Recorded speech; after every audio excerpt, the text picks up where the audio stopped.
One of the things I've noticed with people in their yards, they want it looking nice and green in the spring, and then as you get into summer, they want it looking great. In the fall, they start not caring quite as much. But in this video, I want to give you some tips that can help you keep your lawn green. I wouldn't say year-round. People in the South like me, that the lawn goes dormant in the winter. But they can keep it green on into the fall, and this will help you in the summer too. So let's talk about 5 things you can do to keep your lawn green other than fertilizing, because a lot of times people say, well, let's just fertilize it, it makes it green, and that does certainly help. But it's not the only thing that you can be doing, and maybe some of these that you hadn't thought about. Today's video is sponsored by Yardbook. If you need a software for your lawn care business, use the one I've been using since 2015. Go to yardbook.com and sign up for a free account. All right, I'm filming this video, let's see, late August. So it's been hot. I'm in Alabama, and we have Bermuda grass mostly in my area. That's what I have mostly at my yard. I'm gonna show you what the yard looks like, show you some areas that look pretty green, show you some areas that don't look as green, and talk to you about what's going on there. And then we'll get to our 5 tips about what to do to keep the thing looking green. So this is the backyard. I apologize for the shadows. I've got several acres here, but this is kind of the backyard driving range, soccer field. And this Bermuda's looking okay. I mean, we're not talking about award-winning Bermuda, but that's got some color to it. It's not, not terrible for this time of year, and it's been pretty dry. As I walk over here to this side of the yard, again, I'm dealing with some shadows here, but fairly green here as well. So let's get a little closer look. And I know some of you got cool season grasses, think this isn't green enough, but for Bermuda, in this time of year, moving closer and closer to fall, shorter days, hot weather, dry, this is not terrible. And from a distance, it looks pretty green. Now, it doesn't all look as green as this, so let's talk about some of what's going on here. So number 1 tip I want to give you today to help it stay green, I think this is more important for us with the warm season grasses, particularly as we move closer and closer to fall, is adjusting your mowing height. I'm not going to go through the story again. I've told before about a guy who just insisted I'm going to cut it on number 2 on his lawnmower. I don't know if that's 2 inches or what number 2 meant, but just thinking I'm just going to cut it the same all year long, every 2 weeks, and expected to get great results out of that. That doesn't work.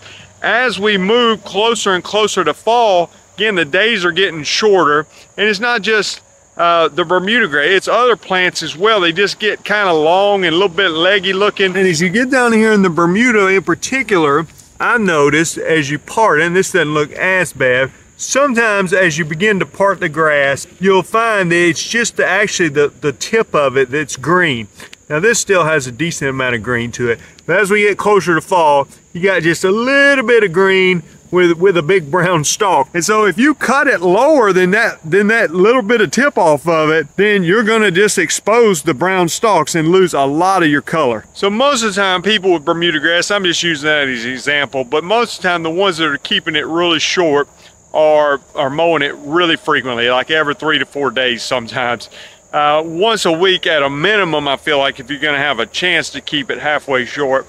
But if you're not gonna mow that often, even mowing it weekly, I think throughout the summer I had to gradually start raising my blades to make it a little bit longer. And that's gonna help it stay green as you, again, move closer to fall. The other thing about that is, as you mow the grass a little bit longer, you are providing a little bit more insulation to the roots. If you're gonna keep it short, let's think of a golf course, mowing their putting greens very, very short. Well, they need a lot of water, because there's not a lot of shade for the roots, if you will. So if you leave it a little bit longer, you're not going to need quite as much water when you have long, hot, dry days like we've had lately. Now, the second tip I want to mention is the watering. And what we typically recommend is people to water their grass once a week, early in the morning. That's going to vary where you are and what kind of grass you got and the situation. I tell people, listen, if we're in Alabama and it's been in the 90s and it hasn't rained in a month, you got zoysia grass and starting to turn brown, then once a week may not be enough. You might need to go more than that or longer than that. So, and it just depends. If we're getting some rain, then you could maybe, some years I feel like you could just cut the irrigation off totally and be totally fine, but that's not been the case this year. So we got to use a little bit of common sense when it comes to watering. But if you water, and here's what I want to say, people think, oh, water the grass, that's great idea, Jason. Well, One of the things I think you can do, in particular, I've got some areas of zoysia on my yard. Let me just show it to you. Why don't quit talking about it? Let me show it to you. Now here's some zoysia up under this tree, and it doesn't look great. It looks pretty good in the springtime. And I think the main reason it doesn't look great because we got too much shade from these crepe myrtle trees. But even as you get over here, it gets a little bit more sun, and you've got some decent looking zoysia. I think this is Zorro zoysia.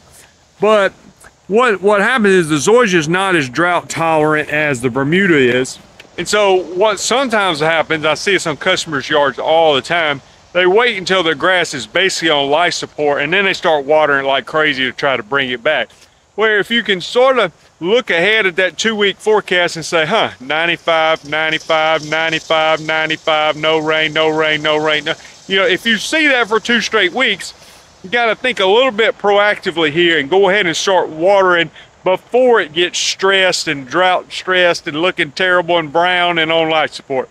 If you'll do that, just strategically watering as opposed to reactionary watering and trying to bring something back from the dead, I think you'll be a lot better off. So yes, water deeply and not shallow, but think about when you're going to water. Do it when the grass is still pretty healthy as opposed to waiting till the very end when it has to be done. Now the third tip that I give people, and I do this on my own, I do think it actually helps. I use this podium as a growth regulator. Now what's a growth regulator do? Well, mostly I use it to suppress the growth of the grass. It keeps me from having to mow as often. I think using that I can reduce my mowing maybe by 50%, but I'll still mow it almost quite as often. It's just a lot easier to mow because it's not grown as much. So if I'm trying to keep it short during those summer months, I don't have to mow it every 3 or 4 days because I'm using the growth regulator. Now, if you're going to real mow it, you got to use the growth regulator and mow it very, very often. Every 3 or 4 days is probably not enough. But I think my understanding of the growth regulator, somebody correct me if I'm wrong in the comments, but I think it also not only keeps the grass from growing as tall, but it also helps it grow deeper roots. And so I think by doing that, you're actually helping yourself to stay greener, especially as the weather gets hot and dry. It's able to handle that a little bit better.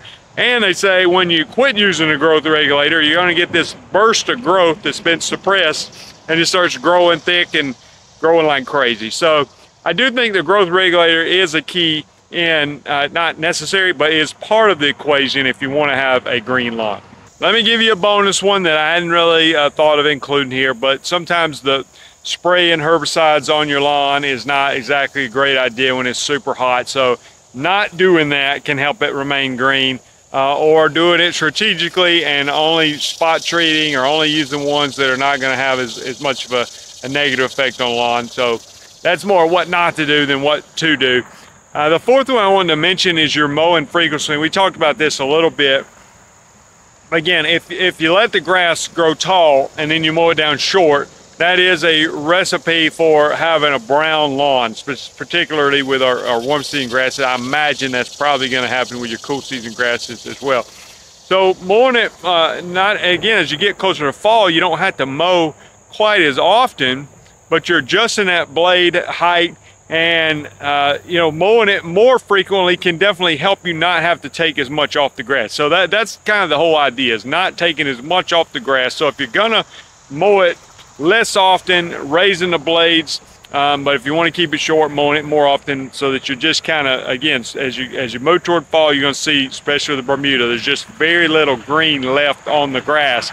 So you got to just barely take any off the top if you want to keep it green. Now, what I do sometimes is I get tired of mowing it the last cut of the year. Let's just say for me, it's late October or something like that. I'm tired of mowing grass. I'll cut it a little bit shorter and go ahead and basically turn it brown on purpose. And I'm just telling the grass, like, I'm done with you this year. I don't want you to grow anymore.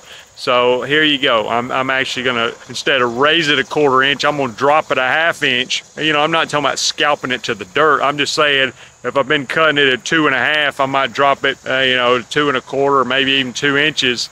And that's it. Game over after that, because it's kind of stunts it a little bit. I'm not saying that's the greatest strategy for turf health, But if you're tired of mowing, you can do that so you don't have to mow the grass anymore. And the fifth thing I wanted to mention is just dealing with things that make your yard go brown. You know, so lately for us, it's been armyworms. We have armyworms and they make yards brown in the fall. So you gotta spray them, and you can use different products to take care of those. You know, other times of the year you may have fungus. In the summer we got dollar spot everywhere. It's turning yards brown. So dealing with the things in my yard, you know what it is? It's the old golf cart. The kids think they want to ride the golf cart around the yard in circle after circle after circle. You've seen where a dog walks the same path in the backyard over and over and over, and it's hard to get grass to grow there. We're going that route with the golf cart, over and over and over, and just beating the grass to death. So it's not as green on the golf cart path as it is on the non-golf cart path, but unfortunately the golf cart path seems to extend it over almost the entire yard. So part of it, you know, don't laugh at me if you drive by and see my yard's not as green as it used to be. A lot of challenges. Thanks for watching. I hope this video has been helpful for you. I hope these tips are helpful. Of course, you can add to it in the comments. Also, if you want to get in weed control and fertilization like I have, you can go to lawncarelife.com. I've got the Weed Control and Fertilization Academy. A lot of people have taken advantage of that. There's also information, I guess I should start talking about this, the Lawn Care Life Conference. This time in this video, we're planning on one in February. So you can go check that out, lawncarelife.com.